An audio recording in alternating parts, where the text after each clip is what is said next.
Amis, frères et sœurs, nous sommes en période de la Semaine sainte. Je vous propose jusqu'à vendredi, chaque jour, d'écouter la Passion de Jésus-Christ. C'est un montage que j'ai fait proprement, bien enregistré, et nous avons le devoir de l'écouter chaque jour. En ce temps-là, après le repas, Jésus sortit avec ses disciples et traversa le torrent du Cédron. Il y avait là un jardin dans lequel il entra avec ses disciples. Judas, qui le livrait, connaissait l'endroit lui aussi, car Jésus et ses disciples s'y étaient souvent réunis. Jésus, avec un détachement de soldats, ainsi que des grands envoyés par les grands prêtres et les pharisiens, arrive à cet endroit. Ils avaient des lanternes, des torches et des armes.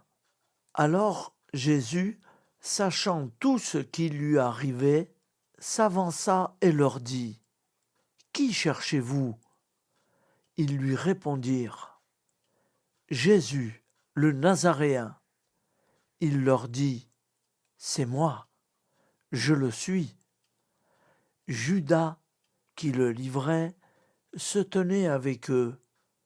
Quand Jésus leur répondit : « C'est moi, je le suis », ils reculèrent et ils tombèrent à terre.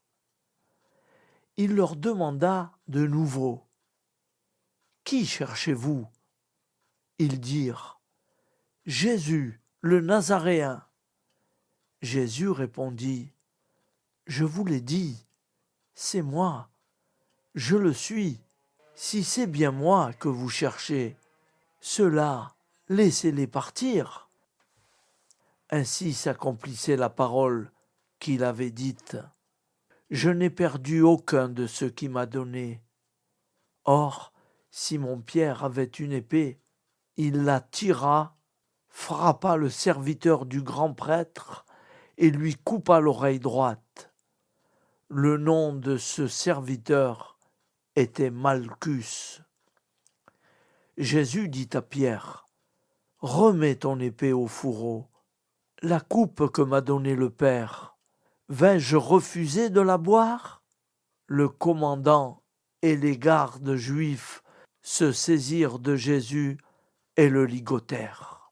Ils l'emmenèrent d'abord chez Anne, beau-père de Caïphe, qui était grand prêtre cette année-là. Caïphe était celui qui avait donné aux Juifs ce conseil : il vaut mieux qu'un seul homme meure pour le peuple. Or, Simon-Pierre, ainsi qu'un autre disciple, suivait Jésus. Comme ce disciple était connu du grand prêtre, il entra avec Jésus dans le palais du grand prêtre. Pierre se tenait près de la porte, dehors. Alors l'autre disciple, celui qui était connu du grand prêtre, sortit, dit un mot à la servante qui gardait la porte, et fit entrer Pierre. Cette jeune servante dit alors à Pierre : « N'es-tu pas, toi aussi, l'un des disciples de cet homme ? » Il répondit : « Non, je ne le suis pas. » Les serviteurs et les gardes se tenaient là. Comme il faisait froid, ils avaient fait un feu de braise pour se réchauffer. Pierre était avec eux, en train de se chauffer. Le grand prêtre interrogea Jésus sur ses disciples et sur son enseignement. Jésus répondit : « Moi, j'ai parlé au monde ouvertement. J'ai toujours enseigné à la synagogue et dans le temple, là où tous les Juifs se réunissent, et je n'ai jamais parlé en cachette. Pourquoi m'interroges-tu ? Ce que je leur ai dit, demande-le à ceux qui m'ont entendu. Eux savent ce que j'ai dit. » À ces mots, un des gardes qui était à côté de Jésus lui donna une gifle en disant « C'est ainsi que tu réponds au grand prêtre ?» Jésus lui répliqua « Si j'ai mal parlé, montre-moi ce que j'ai dit de mal. Mais si j'ai bien parlé, pourquoi me frappes-tu » Anne l'envoya toujours ligoter au grand prêtre Caïphe.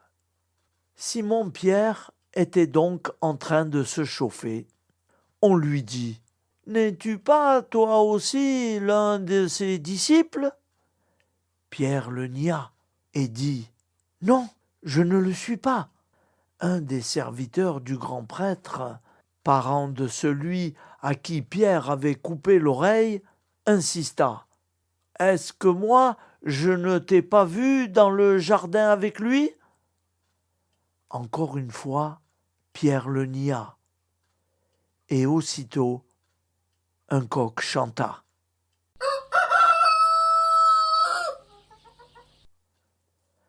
Alors, on emmène Jésus chez Caïphe, au prétoire. C'était le matin.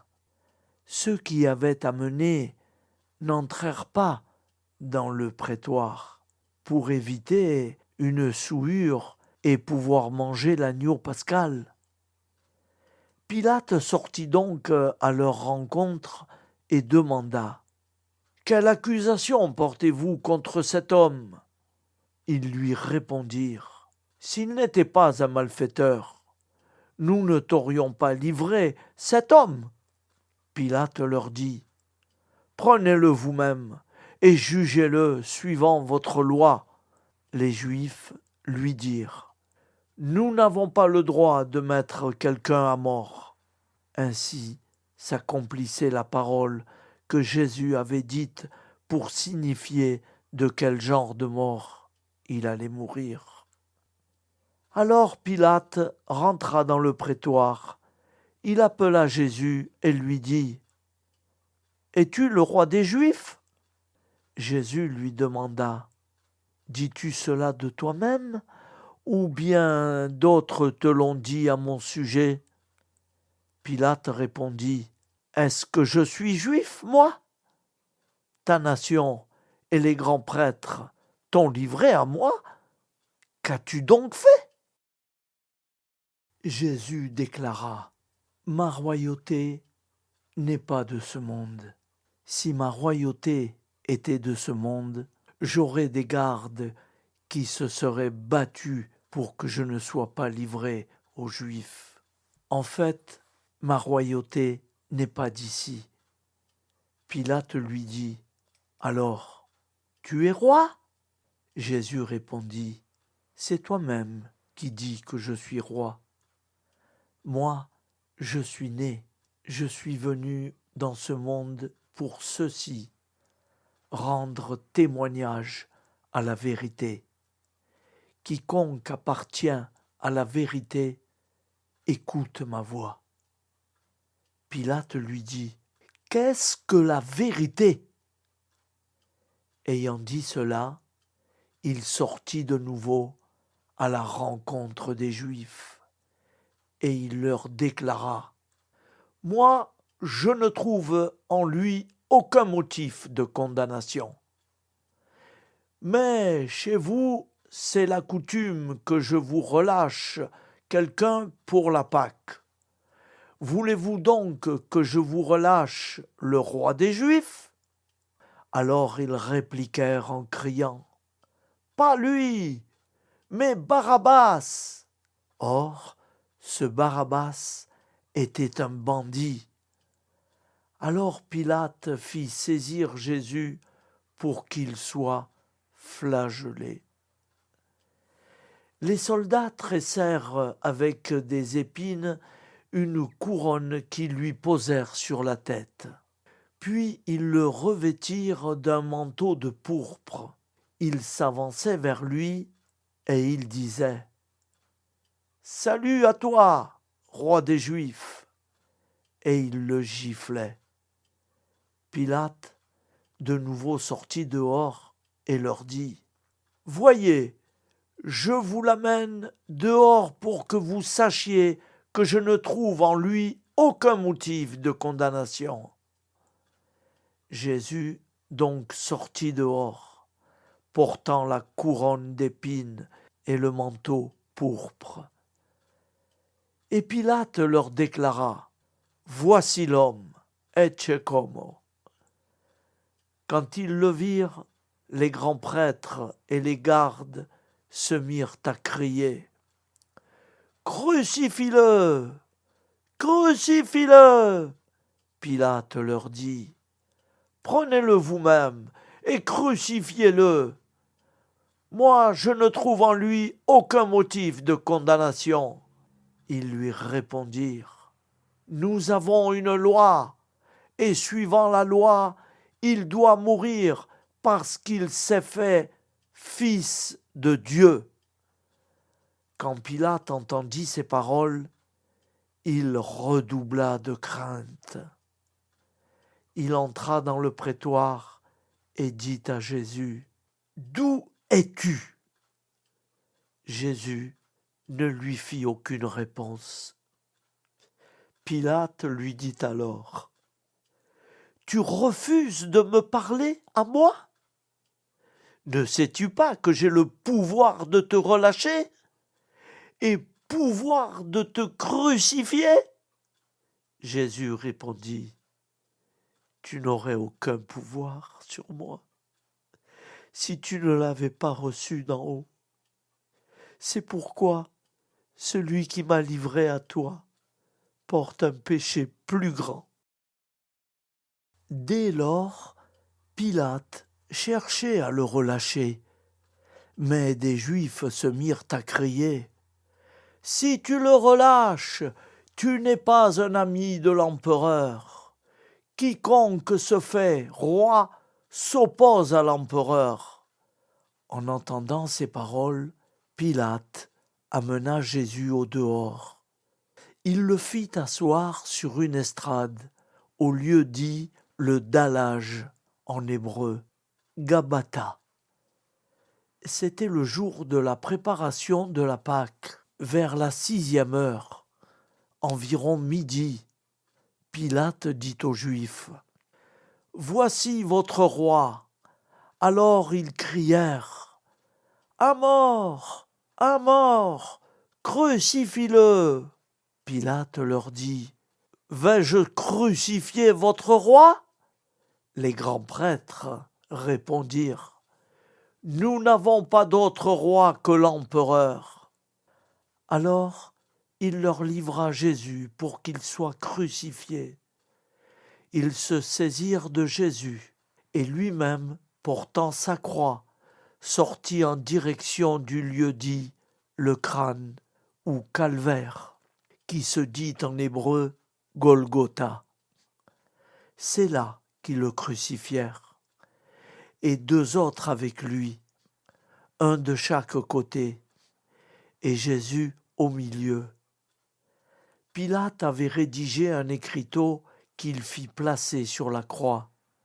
Il était écrit : « Jésus, le Nazaréen, roi des Juifs. » Beaucoup de Juifs lurent cet écriteau, parce que l'endroit où l'on avait crucifié Jésus était proche de la ville, et que c'était écrit en hébreu, en latin et en grec.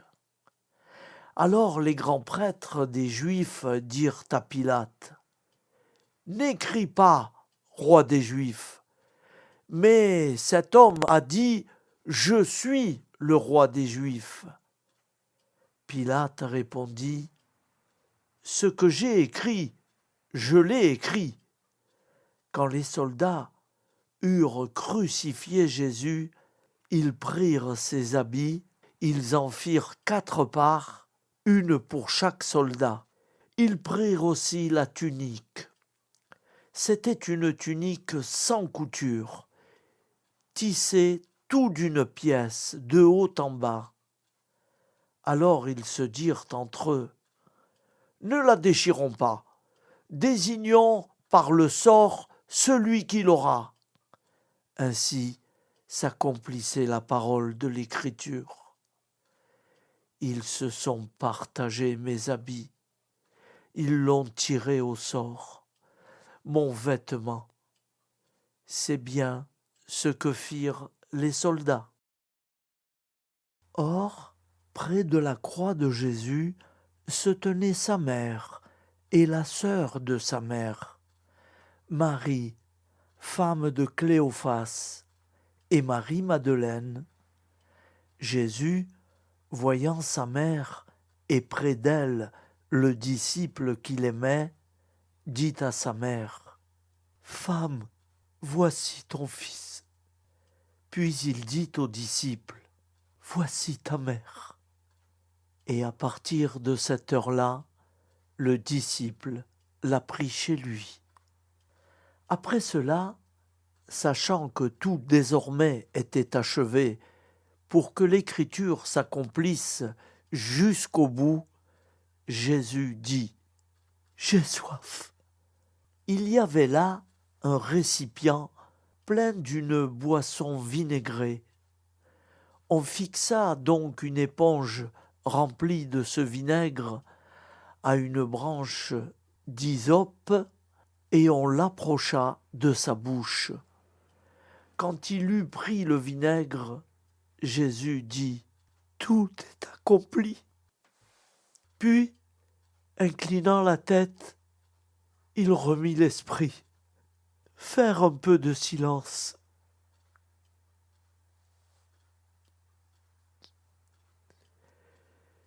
Comme c'était le jour de la préparation, c'est-à-dire le vendredi, il ne fallait pas laisser les corps en croix durant le sabbat, d'autant plus que ce sabbat était le grand jour de la Pâque.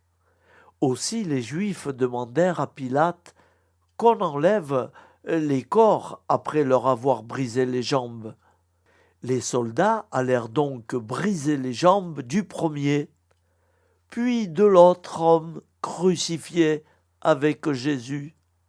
Quand ils arrivèrent à Jésus, voyant qu'il était déjà mort, ils ne lui brisèrent pas les jambes. Mais un des soldats, avec sa lance, lui perça le côté, et aussitôt il en sortit du sang et de l'eau. Celui qui a vu rend témoignage, et son témoignage est véridique. Et celui-là sait qu'il dit vrai, afin que vous aussi vous croyiez. Cela, en effet, arriva pour que s'accomplisse l'Écriture. Aucun de ces os ne sera brisé. Un autre passage de l'Écriture dit encore, « Ils lèveront les yeux vers celui qu'ils ont transpercé. » Après cela, Joseph d'Arimathie, qui était disciple de Jésus, mais en secret par crainte des Juifs, demanda à Pilate de pouvoir enlever le corps de Jésus. Et Pilate le permit. Joseph vint donc enlever le corps de Jésus. Nicodème, celui qui, au début, était venu trouver Jésus pendant la nuit, vint lui aussi. Il apportait un mélange de myrrhe et d'aloès, pesant environ 100 livres. Ils prirent donc le corps de Jésus, qu'ils lièrent de linge, en employant les aromates selon la coutume juive, d'ensevelir les morts. À l'endroit où Jésus avait été crucifié, il y avait un jardin, et, dans ce jardin, un tombeau neuf, dans lequel on n'avait encore déposé personne, à cause de la préparation de la Pâque juive. Et comme ce tombeau était proche, c'est là qu'ils déposèrent Jésus. Acclamons la parole de Dieu. Louange à toi, Seigneur Jésus. Au nom du Père et du Fils et du Saint-Esprit. Amen. Notre Père, qui es aux cieux, que ton nom soit sanctifié, que ton règne vienne, que ta volonté soit faite sur la terre comme au ciel. Donne-nous aujourd'hui notre pain quotidien. Pardonne-nous nos offenses, comme nous pardonnons aussi à ceux qui nous ont offensés. Et ne nous laisse pas entrer en tentation, mais délivre-nous du mal. Car c'est à toi qu'appartient le règne, la puissance et la gloire pour les siècles des siècles. Amen.